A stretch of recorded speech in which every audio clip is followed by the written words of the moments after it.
yarandindiye ubugumi bwanje ndamuhaye icubahiro arakomeye bitangaje ndamuvuga ndamurata rosicari sumuhemu kandi besha aberaho sicari sumuhemu kandi ntabesha sicarimwe sumuhemu kandi ntabesha. Haleluya. Mwese ndabipfurije umwaka mushasha w'ibihumbi 2024. Ndashimiye Imana yangiriye neza ikemera ko uyu munsi nanje shobora gushima Imana kuvyo yankoreye kuva nkiri muto. Jewe nkiri muto narabaye mu bihe bitoroshe, navutse mvuga ko noba ntamugaye cyane, byari buke buke naratambuka, naravomye amazi, narasenye inkwi, ababyeyi bararyoherwa. Ndi umwana agira 9 muga mama yaravyaye amahasi, hanyuma nagize ubundi bwobwo ngira 8. Baragerageza uko bashoboye mugabo ntibyakunze ko subira gutambuka neza kubera nta kwa muganga muri leta nagiye bankoresha iby'ikirundi. Hanyuma mu nyuma niho haboneka ukungeneye boshobora kumvuza ibijanye n'ubumuga, baranjana mu bitaro bavurira ubumuga, ndahaba umwaka n'amezi 8. Mu nyuma niho bavuga ngo uyu umuntu wese azi ko yazanywe n'ababyeyi, ababyeyi be bagenda bavuge baze kuriha amahera, kandi ntiyari menshi ndavyibuka, byari 3,000 ku kwezi. Murumva muri uwo mwaka n'amezi 8 amahera yasabwa ko bariha. Hanyuma muhira baragenda barabivuga ko boshobora kundihira kugira ntahe. Papa aravuga ati none mwe mugenda kumuraba mumbonera ameze gute? Ati uhoho nta kigenda, asigaye agendera ku nkoni 2. Papa avuga ngo je rero nukuri ngo nireka tumureke yigumireyo, mumukumbuye muzoza muraje kumuramutsa. Imana irabigenza neza, haraza abantu baje kurihira abantu bahebeye aho hantu kugira babasubize iwabo. Jewe rero ingene byagenze, abandi baravuga ko batagira base na banyina, je ndavuga nti je naremeza ko ndabafise bose, kandi papa yaramaze kuvuga uko. Ndavuga nti je ndabafise bose mugabo uburyo bwo kuriha ntibizokoroha. Baca baravuga ati nta kundi mugabo tumenye iwanyu tuzokujana ni muzoba mukozi. Hanyuma mu nyuma nkabona ngene abandi bavuga ko badafise abavyeyi kandi babafise, nkavuga ngo ubwo mwe murazi icyo arico kwihakana umuvyeyi, kandi nari muto. Yesu ashimwe. Hanyuma hariho ijambo ryari ryarafashije riri mu gusubira mu vyagezwe 5:16. Ndasavye umuntu umwe ahasome, sindabisigura birisiguye. Hanyuma muhasome mbere yuko ngira icyo mvuze. 5:16 gusubira mu vyagezwe.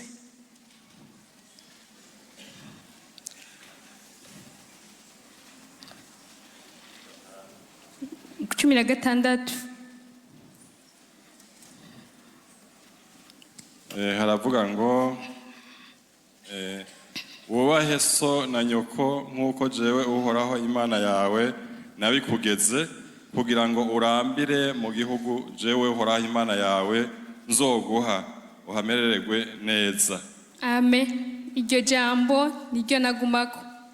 Ndavuga uko biri kose, je ndakeneye kuba mu gihugu c'isezerano kugira ndahabe nezerewe. Ndavuga nopfa nze ndangize neza, noba ndi ngaha mw'isi nze ndahabe nezerewe. ngira ngo nicyo gituma Imana yampaye umunezero mu buzima nobishavura umwanya muto yabihetse. Hanyuma ndubaha kubw'iryo jambo papa na mama, ndabakunda ndabanezerererwa. Mu nyuma niho hace haboneka abagira neza baca baza kurihira babandi badafise ababarihiye, nanje ca mboneramwo guca ntaha. Yesu ashimwe. Icyo ni kimwe.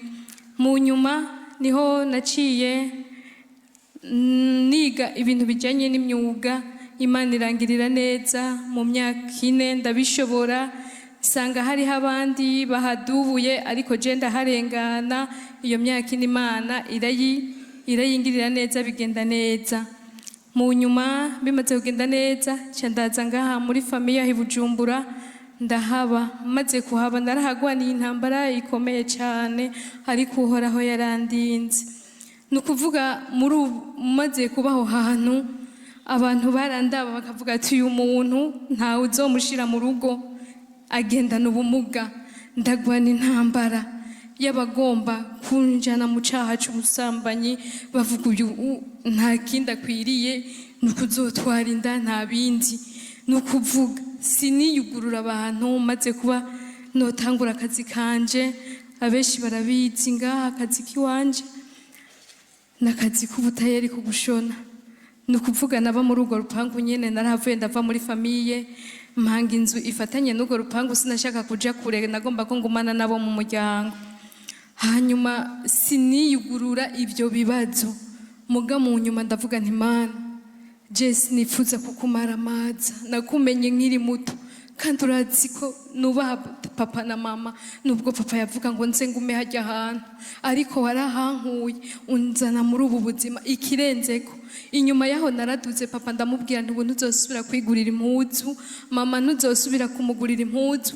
Ubu icyo muzokenera nubwo muzoba mugoye murazombwira nzogikora.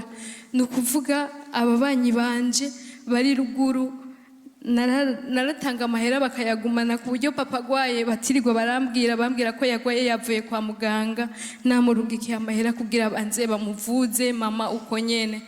Hanyuma ndaje ngaho ndasenga ni Mana, ndakwinginze je rero ungirire neza. Urabona aba bantu bashaka kunteza icyaha, sinifuza guhemuka n'isaha imwe. Ungumye nca ndisengera nti niwangirira neza nzogushima, niwandindika icyaha cy'ubusambanyi nzogushima. Imana iragikora, kuko nari naramaze kubwira umubiri wanje nti aho nzoryama nimba uzokwemera sinze ndahavyuke. Abantu bose baze bibone, abafise amatelefone baze bafotore bavuge ati uyu ni wa muntu yaguye aha yariko akora iki cyaha, uzobihaniraho nyene. Nca ndaroga umugingo bwanje, mugabo haragera igihe ndumva ndavuga ati none kubera iki ndonka bo nta kuntu wontera iteka, nkumva ndifuza umwana, nkumva ndashaka kubyara, nta yindi nzira yocamwo mu kubyara. Mpaka mbona umugabo, ndasenga ndavuga ati Mana ntera iteka, umusore mwiza akubaha, yubaha Imana, umwe azombona kumva aranezerewe. Inyuma yaho ca ndasenga mbwira Imana nti Mana, urabona bobo ngaha hagufi, kumbure hari igihe bo banyiyumvira ukundi kuntu, bakabona kumenga noba fise amafaranga akaba ariyo baza barondera. Ndashaka umuhungu atazi ahomba, atazi n'icyo nkora. Yesu ashimwe. Imana yarabikoze, umuhungu ari ngaha mwishengero, mugabo atazi ko ndirimba muri senga, nanje ntazi ko aririmba muri Grarak. Yesu ashimwe. Nukuvuga umunsi wo guhura ni Imana yaduhuje twese, igitambara kirava ku maso turamenyana. Ntiyatebeje, yambwiye ngo ndifuza kubaka urugo mu buryo bukefise. Bigenze gute? Kuko niyo byashika naronka umuntu bidakunda ko twoca mwishenga bawo yakora ko baragasuzuguro. Eta civile imenye abantu bangahe ntibazobona ubwiza bw'Imana. Ndavyasi ibyo ndabikemeye. Imana irandinda, Imana irangirira neza. Hanyuma yaho Imana imaze kungirira neza, mu misi mikeya yarasabye ko twokora eta civile. Ndabivuga baranyumviriza, Imana irabijamwo, Imana irangirira neza. Ndaterereza abagenzi mu babisengeye yarimwo, hari n'abandi ngaha muri korale senga babisengeye. Sabahezegire. Hanyuma turabigumiza mu ibanga dusenga twongera ducecetse. Hanyuma yaho maze kubona ko ibintu bigira bigende neza, Yesu arambwira turazi ko wari warashatse umwana, none rero gira icyo usezeranye. Ndavuga nti Mana, ndakeneye umwana w'umuhungu kandi niwamumpa je nzogushimira nshiga intaha imbere y'ishengero ko wandenganije bya bindi byose ukama urukundo rwo gukunda papa, kandi nkanasenga ati papa azobone wa wundi yavuze agume hariya ko hari icyo nawe amazi. Nicyo kintu ndagifukamira ndagisengera, Imana irabinkorera. Umuhungu ndamubwira nti buje uko biri kose barashaka inkwano, kuko uko biri kose arambwira ati ndamahoro menshi nta kibazo. Inkwano yarazitanze, Yesu amuhezagire. Ndiko ndacagagura papa ndamushiriye inkwano, naramubwiye nti papa ibintu bimeze neza, je ngira ubukwe. Papa yararize arahamagara mama ngo ibintu umukobwa wambwiye sindanavyumva, ngo nukuri ngire mariage. Aho bararyoherwa, arambwira ngo sinumva icyo nzoshimira Imana, sinumva n'icyo nokorera Imana kubw'iryo teka Imana igira gutera.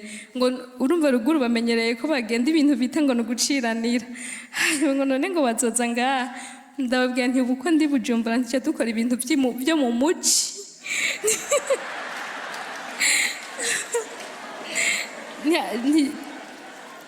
ntitwarabihejeje, twaraciraniye kandi ibintu by'Ibujumbura biragoye, ntayo ndabahaye siyo batanze. N'ubundi bwobwo bice bisaba ko ibintu ari je nca nimenya, nkamenya uko bizogenda kose. Hanyuma rero mbonye amaze kumpa izo nkwano, kubera n'undi umutayeri narabona abamama bagomba kwibaruka ibigoma baza gushonesha, nkaca menya umwana bazovyara. Ca ndagenda ngira ukwizera, ca ndagura ikigoma c'umwana w'umuhungu, ca ndakibika. Hanyuma ndakibitse, muri kiriya gihe batwara ibintu iyo uzoja, nicyo nabanje gutekera mu ivarizi, ndagisengera ndavuga nti Mana, aha nyene ndifuza guheka, ndifuza kubana nanjye ndi umuvyeyi. Imana ingirira neza, impa amazina menshi, nditwa Mugeni, nditwa Madame Naka, ubu ndi Mama Frede. Yesu nabahezagira. Hanyuma yaho Yesu angirira neza, ampa umushinga ntahe mwiza, antegera, anyumviriza, avuga amajambo make. Imana yarabibonye ko ntovuga menshi nawe ngo avuga menshi. Yesu yarabikoze neza, nahabwa icubahiro. Ndaciye ku mayange, intahe fise n'indende, ariko tuzoza turacagagura buke buke. Imana idutije umwanya mwiza, reka dusenga Imana. Mwami Yesu Kristo, ugira neza, uri umutabazi, utabara atanumwe urinze gutabaza, ubera hose icyarimwe, uri umugabo akomeye, isi itararemwa wari uriho, wari uzi icyo nzoba, wari uzi uko nzoba. None ndagushimiye nyakubahwa, amashimwe yanje nagushikire. Hanyuma ibisigaye Mana urushirize kungirira neza. Ndifuje kumara amazi Satani yahora ambwira ko atamashimwe fise, akanyereka ngo hera uri kimuga, ehera buragenda mwibarabara ntuhaheza, ehera buragenda kugira ishuki yuje birakugora. Ariko Mana we uri umutabazi, icyo shima nuko shika. Ndagushimiye, ndagukengurukiye, ndashimiye n'abakozi b'Imana bampaye uyu mwanya wo guhagarara ahantu. Mu izina rya Yesu urazoturinda, uzoduha iherezo ryiza. Iyi mirimo twakoreye ngaho mu isi ntizobe iy'ubusa.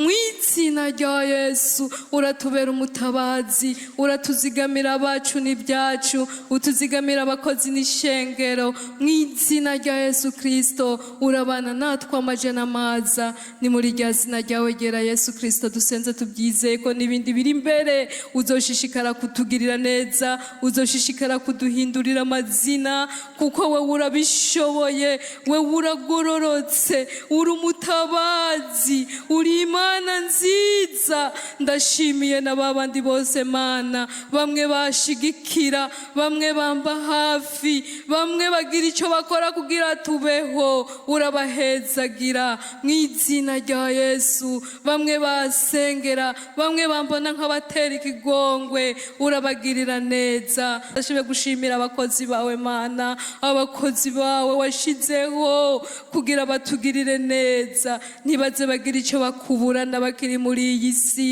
Urabagirira neza impande zose, ubuntu bugerekeranye n'ubundi buze bushishikare kubabako, natwe ishengero buze bushishikare kutubako. Ni mu izina ryawe ryera Yesu Kristo dusenze twizeye, amen.